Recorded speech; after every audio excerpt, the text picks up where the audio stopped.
Sometimes you find a fun fold that's impressive enough to wow the recipient, but simple enough that you actually want to make it more than once. That's exactly how I feel about today's double Z fold card.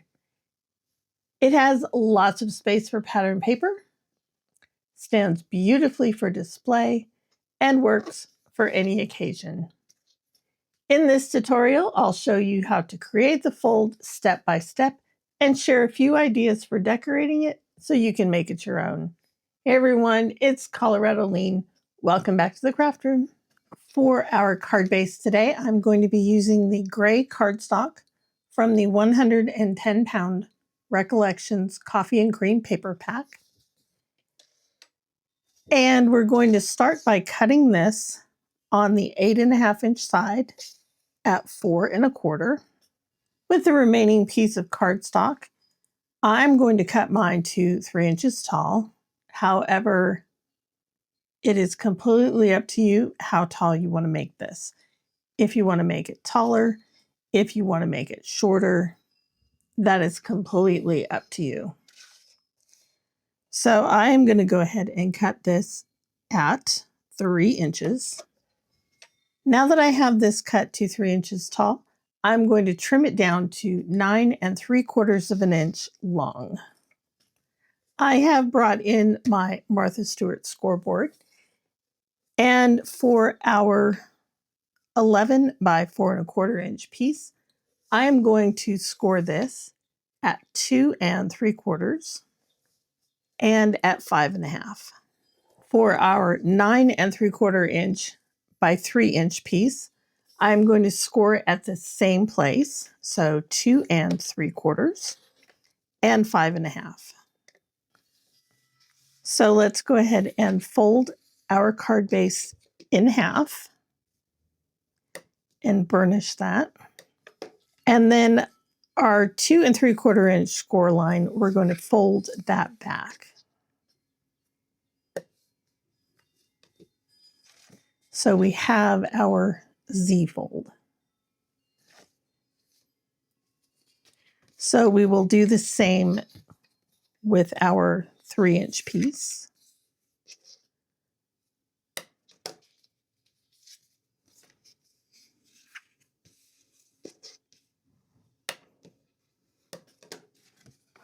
And we have our Z. Rather than dig out a brand new piece of black cardstock from my mats, I went to my scrap bin and pulled out a variety of sizes that we can cut down to fit our double Z fold card. So I'm going to bring in my Tim Holtz 8.5-inch guillotine trimmer. And the first piece we're going to cut size will be 5 1/4 by 4 inches. And then we need 2 pieces that are 2.5 inches wide by 4 inches tall. I will cut this down to 2.5 inches and then by 4 inches wide.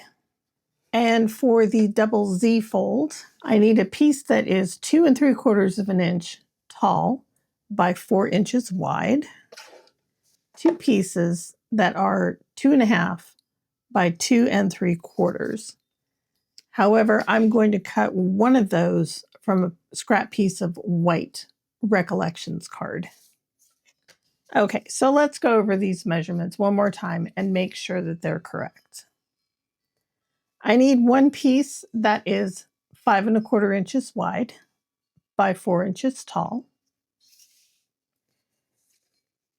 And I need 2 pieces that are 2 1/4 inches wide by 4 inches tall. And these 3 pieces are for the card base. For the double Z fold, I need one piece that is 4 inches wide by 2 3/4 inch tall. And I need 2 pieces that are 2.5 inches wide by 2 3/4 inch tall.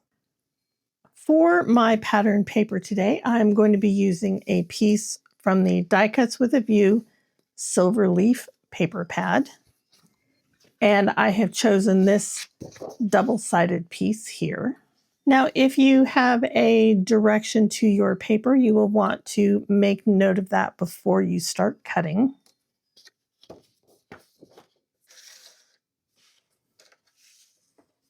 And the first piece we need will be 3 3/4 of an inch tall. And then we will cut this down to 5 inches wide. And then we need 2 pieces that are 2 1/4 of an inch wide. Now we need a strip that is 2 1/2 inches tall. And we need a piece that is 3 3/4 of an inch wide. And 2 pieces that are 2 1/4 inches. Okay, let's double check our measurements. For the card base, I need a piece that is 5 inches wide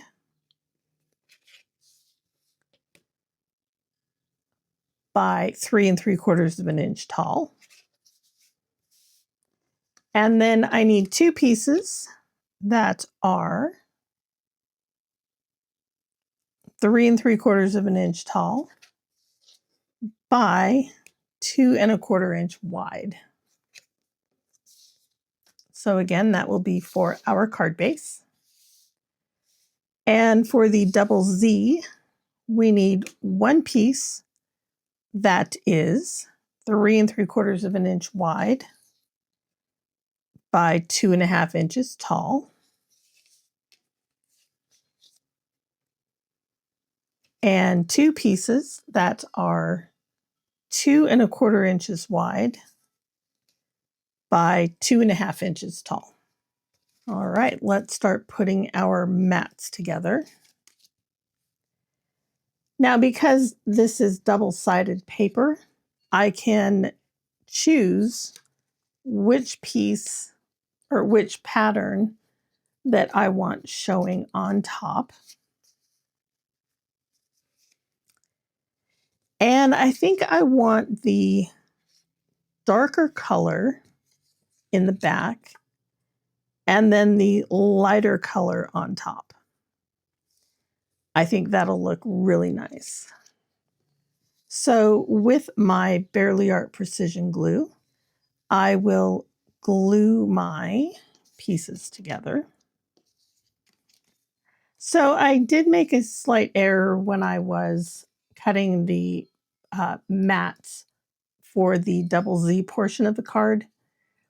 My initial thought for the white card was to trim it to the pattern paper size if I chose to have the dark gray card on the outside.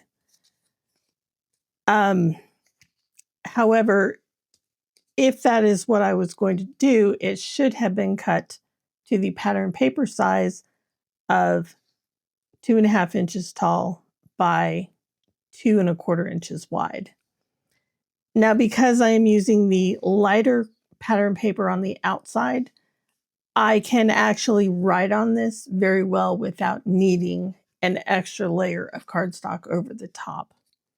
So I am just going to set this aside, and I have cut an additional black card mat at 2 1/2 inches wide by 2 3/4 of an inch tall.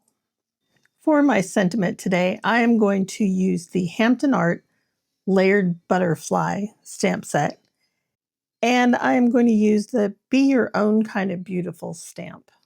For this card, I am going to add this directly to my front panel,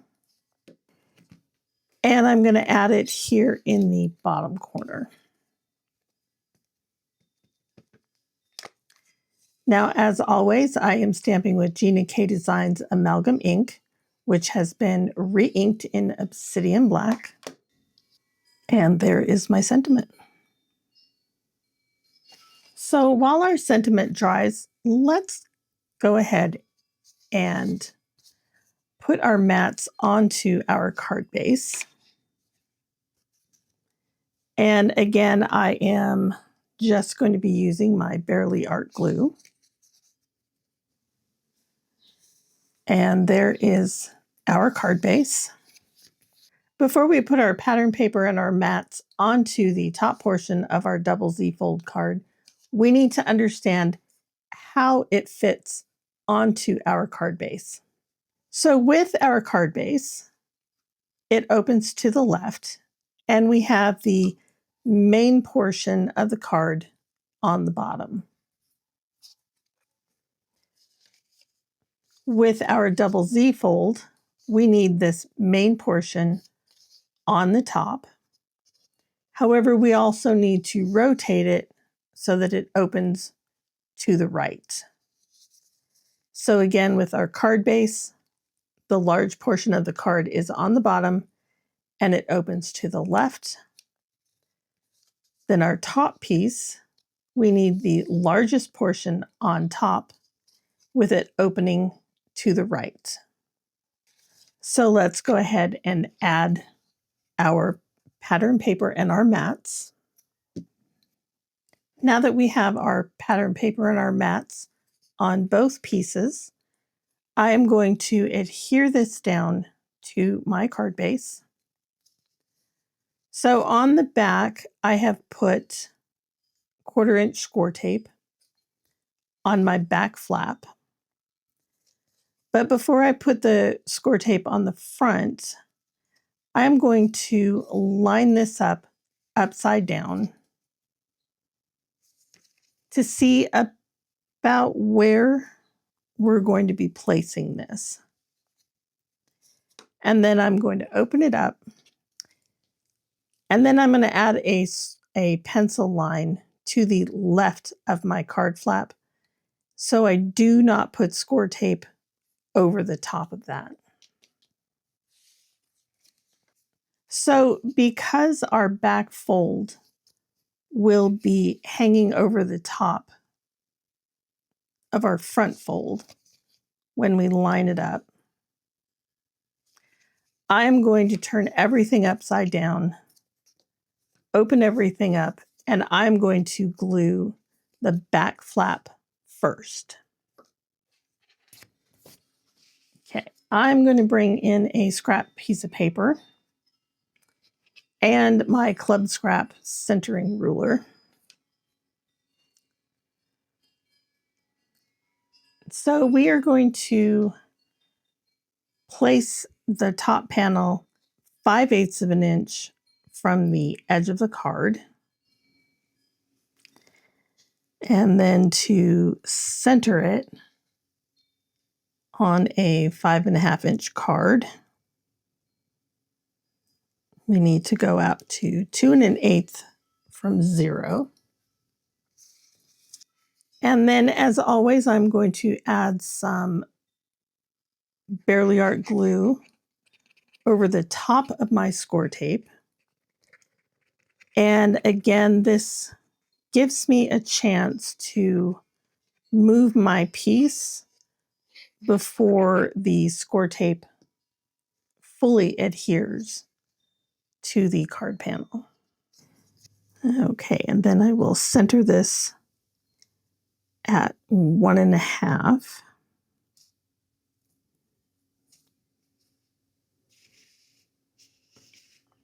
And then press that into place. All right, now I can remove the backing from my tape and add my Bearly Art glue. Now remember, do not put adhesive past this last piece of tape, or you will glue your card together.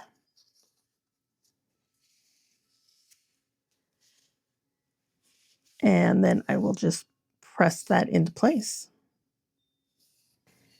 And there is our double Z fold. When I was trying to decide how I wanted to decorate this card, the first place I went was my tin of things. As you can see, I have a lot of stuff in here. And digging down towards the bottom, I came across these really pretty flowers. These flowers come from the Altenew Adore You stamp and die set. They are stamped with amalgam ink onto the same gray cardstock from the coffee and cream paper pack. And I colored them with Copic markers. Now, I initially colored these for a project that I posted on my blog, probably in 2024. I will post a link for that down below in the description. And the flowers are colored with RV13, RV17, and Y19. And then I colored the leaves with YG25 and YG63. And I thought they would be a beautiful addition to this card. So to decorate today's project, I am going to use the large blossom and a couple of the larger leaves.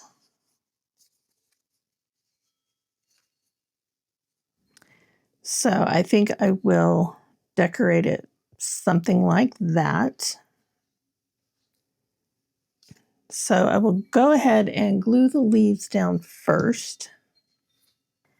So because I am gluing this flower onto a layer of 110-pound card, I have taken a little scrap piece of the same card and I'm going to glue it underneath this petal so that it is the same height as the rest of the flower. Now you could very well pop this entire flower up on foam squares if you wanted. Because I'm already using a 110-pound card, this is going to be a very thick card as is. So I'm not going to do that. And then to add a little something inside, I'm going to add another flower. And there is our finished double Z fold card. Before we wrap up today, I want to share a couple more examples of the double Z fold design. The first card is a vertical layout. I mounted the pattern paper onto a dark blue Basil Basic textured cardstock. And this is a double-sided pattern paper from American Crafts.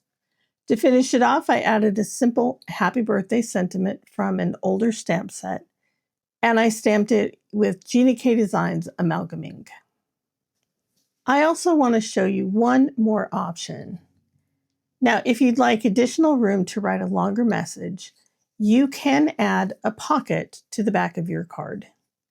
This pocket measures 5 1/4 by 4. I used a circle punch to create a finger pull, and I adhered it on 3 sides with 1/8" score tape and Bearly Art glue. The insert for this card measures a little bit less than 3 3/4 by 4 3/4, which gives you plenty of extra space for a personal note. I have to say, I really enjoyed making these cards. The double Z fold is one of those designs that is easy to customize, and every version ends up looking a little different. Now, one thing to keep in mind is that I used a 110-pound cardstock for my card base, along with several layers of pattern paper and mats. This does create a fairly thick card, so if you're concerned about postage, you may want to consider a lighter weight cardstock. Now, I'd love to hear from you. Have you ever made a double Z fold card before? And if you were creating one today, What theme or occasion would you choose?